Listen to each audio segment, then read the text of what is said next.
Welcome back to Business Live, and we go back to our earlier story where Foreign Affairs Minister Aboagye-Wiafe says African countries are working to ensure effective implementation of the African Continental Free Trade Agreement despite the pandemic. Delivering a statement to the floor of Parliament to mark AU Day, the minister says despite the setback due to the coronavirus pandemic, member states are working around the clock to meet the July 1 takeoff date. And I have been joined on the phone via Zoom by parliamentary correspondent Joseph Aboagye-Wiafe for more updates on that. Thank you very much, Aboagye-Wiafe, for joining me. And to what extent did the Foreign Affairs Minister say that COVID-19 will affect the implementation of the Free Trade Agreement? She made a number of references to it, even as she addressed MPs earlier in the day, making the point that by the earlier timetable that they had drawn as far as the implementation of the Continental Free Trade Agreement is concerned, they wanted to see a situation where by the 1st of July 2020, it would have been in force, and that the establishment of the Secretariat would also come into force by March 2020.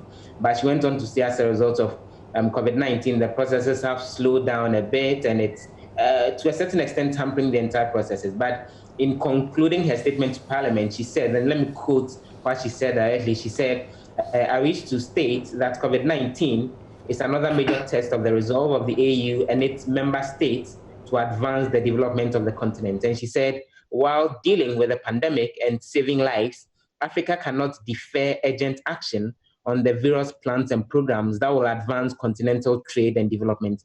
And then she concluded that point by saying that we must move ahead with the most ambitious steps towards Pan-African integration with the creation of the African Continental Free Trade Area, ensuring it's operationalized as soon as possible. So in summary, she makes the point that despite the challenges with its implementation and all, because of COVID-19 and restrictions and difficulties in traveling across the continent and all, they are still committed to getting it up by the 1st of July as they had agreed sometime last year. I want to understand how movement is going to be like if you want to go on with the implementation, especially when you've mentioned that borders have been closed and all that. So how do they hope to do that? So the general conversation is about possibly easing the restrictions and all as soon as possible.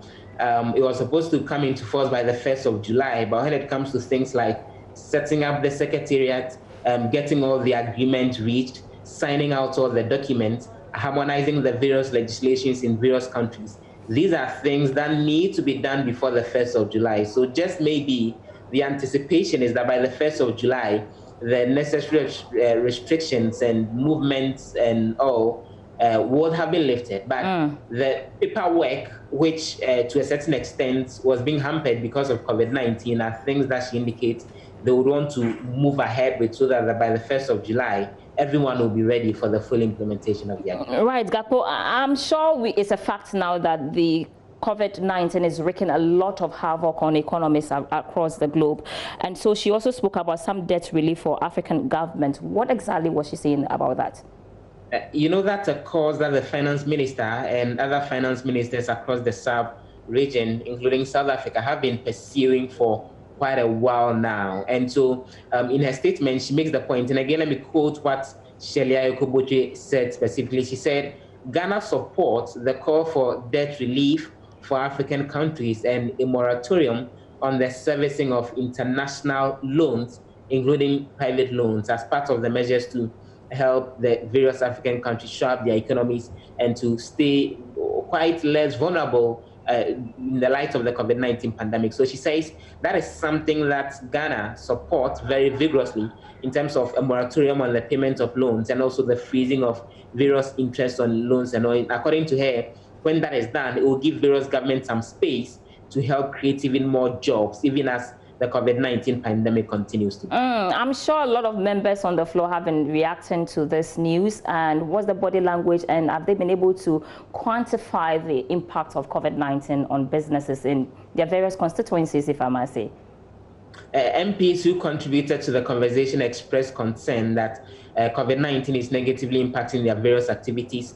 There were contributions to the statement from the Nsawam Adwaji MP, Frank Anodompre, as well as the Member of Parliament for North Tongue, Samuel Okudzeto Ablakwa, who is the ranking member on the Foreign Affairs Committee, they make the point that it's time that various state institutions at the regional level, at the African Union level, set up when it comes to harmonizing business activities, stepping up research, providing relief for various citizens, so that then by the time the COVID-19 pandemic is over, Africa will still be intact, and that our economy wouldn't have been dealt such a negative, irrecoverable blow going forward. So those are some of the suggestions from MPs on what should be done differently, so that then Ghanaians are not hit very negatively, and even Africa generally is not hit that badly as far as the Continental Free Trade Agreement. I want to say a big thank you, Joseph Opoku-Gakpo, for that update from Parliament.